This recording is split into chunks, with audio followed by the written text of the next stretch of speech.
hakikatnya pengikut-pengikut jemaah ni semua jadi hamba abdi kepada pemimpin. I dipaksa kahwin pada usia 17. I beli satu majalah which is majalah komik. From that just stupid majalah, I kena kahwin.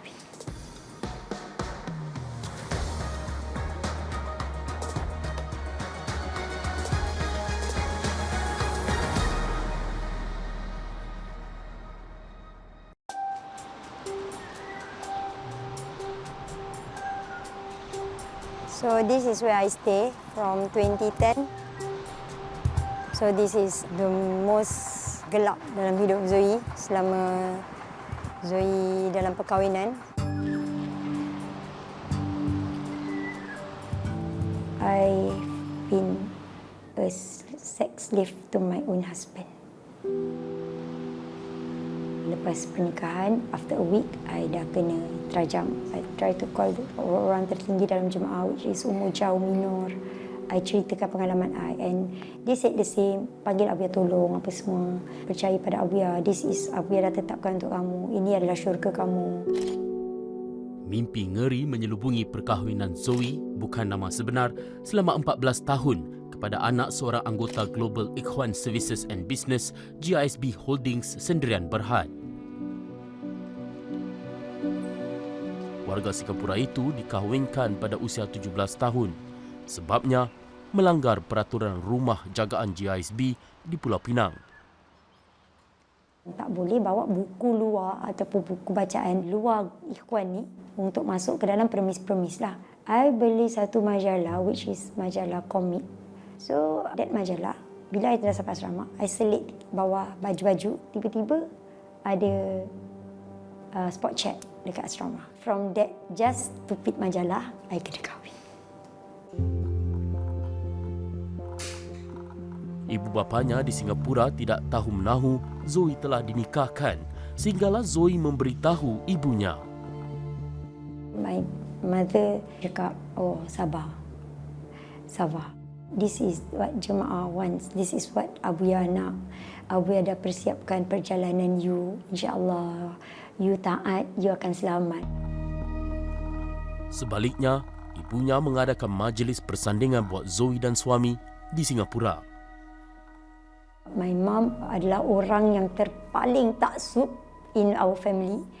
Dia kalau boleh nak tarik the whole family in this jemaah. Ibu bapanya merupakan ahli kumpulan Al-Arqam yang diasaskan oleh Asyari Muhammad. Walaupun telah diharamkan di Malaysia dan Singapura pada tahun 1994, bayangnya masih terus berlegar menerusi GISB.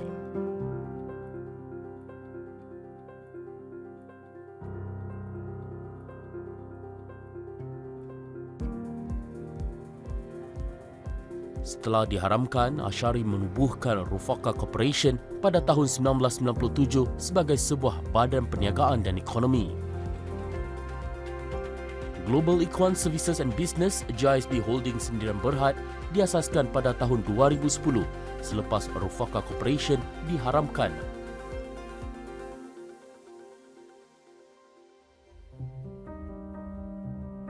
Ibu bapanya merupakan pengikut Al-Arqam dan kemudiannya GISB.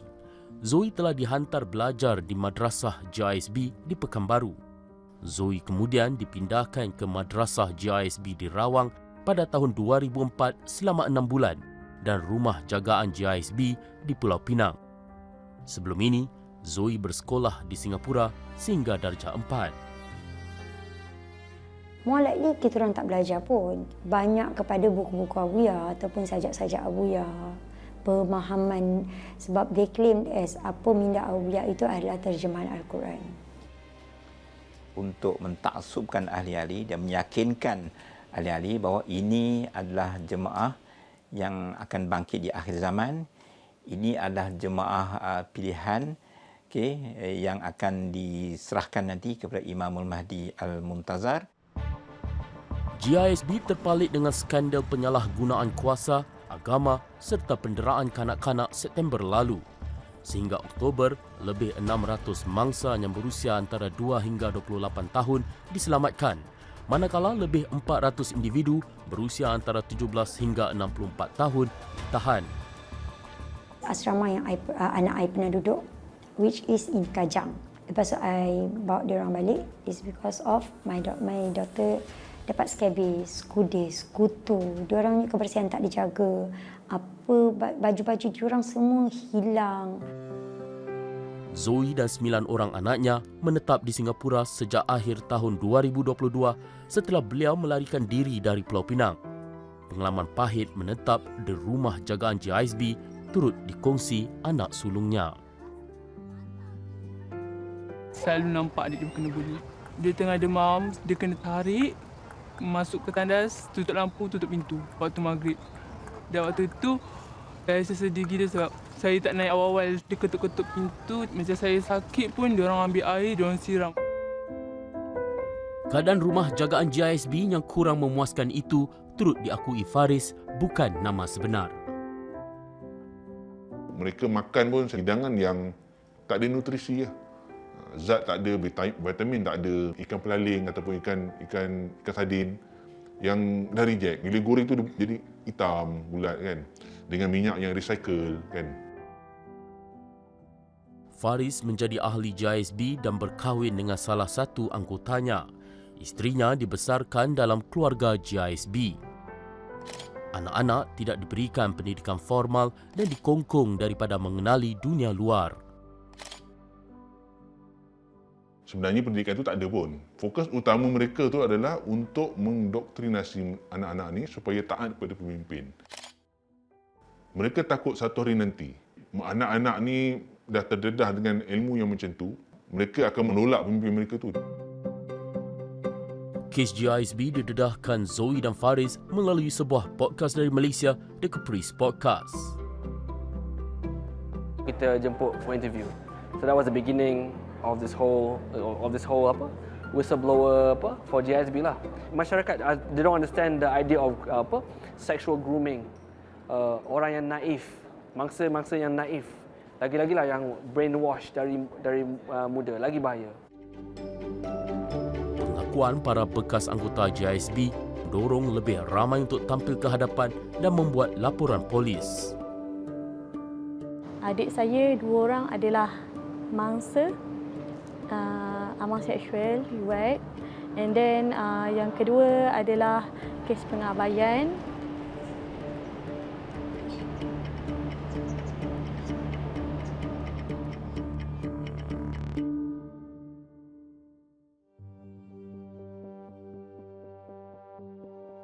Saya adalah bekas ahli dan adik-adik dan serta mak saya masih ahli dalam GISB tersebutlah. Saya masuk ketika umur saya 6 tahun lagi. Dalila Dania, anggota lama GISB. Jayaan terhadap kumpulan itu musnah apabila adik-beradiknya didera secara seksual apabila berada di rumah kebajikan kanak-kanak kendalian GISB. 4 report KPN mention daripada Op Global adalah 4 report daripada pihak saya lah. Adik saya 2 orang adalah mangsa, kedua adalah kes pengabaian. Adik saya yang bongsu berumur 6 tahun, tangannya telah ditekap. Namun Dalila diugut anggota GISB kerana membuat laporan polis dan pengakuan dalam Caprice Podcast. Adik-adiknya juga hampir diculik. Ada 2 kali cubaan untuk melarikan adik saya yang di Kuala Pilah. Selepas saya buat report, ada orang menyamar jadi ibu saya ingin membawa lari. Mufti Perlis Ustaz Muhammad Asri Zainal Abidin yang lebih dikenali sebagai Ustaz Maza pernah menyifatkan GISB sebagai samsing agama dan menyeleweng daripada landasan Islam. Ustaz Maza yang terawal mendedahkan kegiatan GISB kepada pihak berkuasa dan media sosial sepertinya dikongsi oleh pengaruh Aris Ramli atau Caprice. Tak pernah ada platform untuk rasa dia ada keadilan atau to share his story or her story. Kat berharap makin lama makin ramai berani ke depan. We understand that ramai masih takut, masih malu. The arrival of media sosial benda boleh di-upload, boleh diambil gambar. Bila ada ahli yang dah terkeluar dan sebagainya, dia pun marah, dia pun uploadkan ke mana-mana. Jadi berlakulah fitnah yang merata. BH dia menjadi mangsa juga kepada saingan teknologi yang mereka sendiri dokong. Faris, nama samaran, pernah bertugas di Rumah Kebajikan Kanak-Kanak GISB. Dia melihat secara langsung penganiayaan berlaku. Dua orang bising, dah baca konsert. Kalau bising, rotan. Ataupun cubit, ataupun gitu, tengking kan satu suara. Dia patutlah dia orang ni nakal agresif macam. Sebab dah biasa diherdik, biasa dipukul. Kau buat salah, pukul. Buat salah, pukul. Jadi mereka takut dipukul, bukan memahami kesalahan tu. Zoe, bekas anggota GISB asal Singapura, juga pernah menempatkan 3 orang anaknya di rumah kebajikan di Rawang, Selangor. As for kids at that age, hukuman tak boleh makan lauk, makan nasi yang garam. Kalau kita ada buat salah lah. Ada masa tu tak boleh makan. Zoe dan Faris merupakan antara mereka yang telah berkongsi salah laku GISB. Malah, satu sidang media melibatkan para mangsa GISB telah diadakan pada 18 Oktober lalu dengan kerjasama syarikat guaman Tetuan Akmal Syamsul Kahar & Co atau ASCO. Kita pun bekerjasama dengan pihak polis, pihak berkuasa untuk kita dapatkan maklumat-maklumat lah, dan kalau mangsa-mangsa yang ada buat report dan sebagainya mahu tampil, kita akan sedia membantu untuk isu kes litigasi civil pula. Sebab dia dah mengetengahkan isu untuk tingkat jenayah, pihak ASCO akan menjadi wakil pihak mereka di mahkamah. Selepas tengkarah GISB terdedah, semakin ramai aktivis masyarakat yang tampil menghulurkan bantuan seperti Puan Monadin. Faris dan Zoe merupakan antara mangsa GISB yang terawal dibantunya. Isteri ini telah pun didera, anak-anak juga telah didera fizikal dan mental yang sangat teruk. Isteri ini telah dihalau keluar daripada rumah, tetapi adanya cubaan untuk menculik anak-anak dia, untuk mengambil anak-anak kerana bapaknya terlibat dengan kultus. Bapa mertua kepada mangsa ini merupakan orang berpengaruh di dalam kultus ini. Beliau adalah penyumbang kewangan antara yang terbesar di dalam kultus. Puan Mona mendapatkan bantuan pasukannya di Pulau Pinang untuk temani Zoe membuat laporan polis. Tak nak dia mengatakan I culik anak-anak. Because all the kids document is with him. Surat beranak, surat dia punya my kid, and dia punya pasport semua pada my ex-husband masa tu. Dan kita orang buat police report tu untuk pertahankan dirilah. Malam tu juga kita orang pergi safe house by WCC. Puan Mona juga menguruskan perjalanan Zoe untuk pulang ke Singapura bersama anak-anaknya dengan bantuan Kedutaan Singapura. Pihak Embassy Singapura juga bersetuju yang mereka dalam bahaya dan mereka perlu dibawa pulang ke Singapura dan diberikan perlindungan dengan segera. So mereka menguruskan surat khas perjalanan. Saya di sini menguruskan transport, mencari van yang besar sebab mereka 10 orang kan, dan saya arrange private people to follow daripada belakang untuk memastikan van ini selamat dan tidak diganggu untuk tujuan memastikan mereka selamat tiba. Selepas melihat penderaan kanak-kanak yang berlaku, Faris dan isterinya bertekad untuk keluar daripada cengkaman GISB. Mereka turut dibantu Puan Mona dan agensi kerajaan Malaysia yang lain. Kita ada 10, mungkin ada 10,000 orang. Mungkin ramai bagi mereka. Tapi kita kena ingat, Malaysia ada 30 juta yang menerima kita. So, nothing. Tak ada apa-apa pun. Itu yang saya bagi kekuatan kepada isteri dan anak saya. Kita jangan takut benda ni semua. Kerajaan tak zalim. Saya berterima kasih dan kerajaan Malaysia memang sangat mengambil berat lah isu-isu macam ni kan. Bukan mudah untuk bekas anggota memulakan kehidupan baru bebas daripada GISB. Sebagai kumpulan bersifat kultus, GISB mengawal penuh setiap aspek kehidupan para anggotanya. Maka itu, bantuan yang diberi Puan Mona dan NGO lain dianggap penting. Tempat tinggal, beri mereka wang bulanan sebelum mereka start their life back, dan ruang saraan. So, alhamdulillah beberapa orang telah pun mendapat bantuan. Saya anggap adik-adik ini, mereka-mereka ini yang bekas JSB yang keluar secara kerana mereka adalah mangsa. Kerana mereka dilahirkan di dalam JSB. Mereka tidak ada langsung pendedahan daripada masyarakat. Pendedahan yang mereka dapat hanyalah daripada kepimpinan. Dan jika mereka taksub dan akhirnya mereka dapat keluar daripada kepompong ketaksuban dan doktrinasi itu. Amir bukan nama sebenar, ialah di antara mereka yang sejak kecil sudah termakan indoktrinasi GISB. Separuh umur saya duduk dalam taksub. Tapi bila kita sedar tu, okey, sebenarnya terjadi.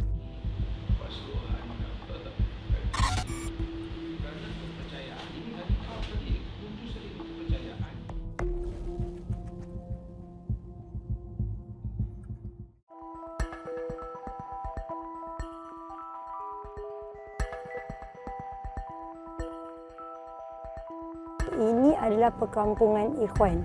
Kira macam diorang ni, the whole bandar ni, the whole orang kata kawasan bangunan-bangunan ni semua memang diorang conquer.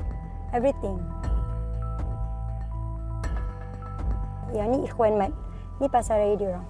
And then atas-atas ni biasanya adalah macam penempatan-penempatan lah. Atas bakery ni dulu asrama kita orang lah. Ekonomi, asasnya, ideologinya ialah ideologi otaki.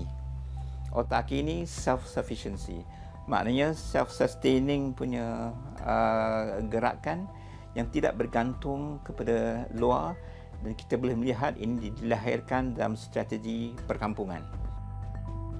Kawasan perkampungan Ikhwan di bandar Country Homes di Rawang, Selangor kini sepi setelah Ops Global dijalankan September lalu. Inilah spirit yang berada di belakang penubuhan Al-Arkam dan dizahirkan di perkampungan-perkampungan mereka dahulu. Kehidupan dalam kumpulan Arkam dan GISB menjadi sebahagian besar daripada hidup Amir. Bapa Amir merupakan orang kanan Abuya. Saya dilahirkan di dalam Arkam, bersekolah di sekolah Arkam, membesar di dalam Arkam. Amir mendakwa perniagaan GISB di sekitar 20 buah negara tidak mendatangkan keuntungan. Pengikut yang bekerja di premis-premis GISB juga tidak dibayar gaji.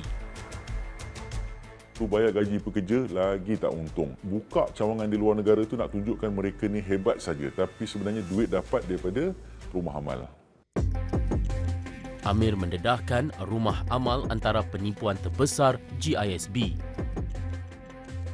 Kanak-kanak dapat daripada mana? Kanak-kanak dapat ikut mereka letak di asrama, dan asrama itulah menjadi rumah amal. Jadi sumbangan masyarakat orang awam di Malaysia ini kepada rumah amal tersebut sangat banyak. Jadi duit itulah digunakan untuk berniaga, untuk beli kereta, untuk berjalan, untuk beli tiket kapal terbang. Seolah-olah konon-kononnya melihat melawat perniagaan di luar negara. Walaupun para pemimpin GISB hidup mewah, ramai pengikutnya hidup susah. Tapi Golbek Ikhwan ni semua staf-staf dia adalah asnaf. Pemimpin sangat senang lenang, bermewah-mewah. Pengikut-pengikut ini dia punya anak, mereka nak minum susu pun tak ada. Beliau turut melihat penyelewengan agama berlaku apabila ditugaskan di Tanah Suci. Di Mekah mereka tak buat haji, tak buat umrah, sedangkan waktu tu pada musim haji. Pada mereka Kaabah yang ada di Mekah tu tak sah, Kaabah yang sebenar adalah Kaabah rohaniah. Kemudian berlaku juga pelanggar syariat seperti tak sembahyang Jumaat, sembahyang hanya dijamakkan jadi 3 waktu saja dalam masa sehari. Taksuban kepada pemimpin menyebabkan ahli-ahli GISB takut untuk meninggalkan kumpulan walaupun terdapat salah laku. Namun, bagi Amir, dia mengambil langkah berani untuk keluar daripada GISB pada tahun 2016. Walaupun hidup sangat-sangat susah, tapi nikmat yang paling besar pada saya adalah nikmat bila hidup bebas dan merdeka, tak dikontrol oleh orang lain.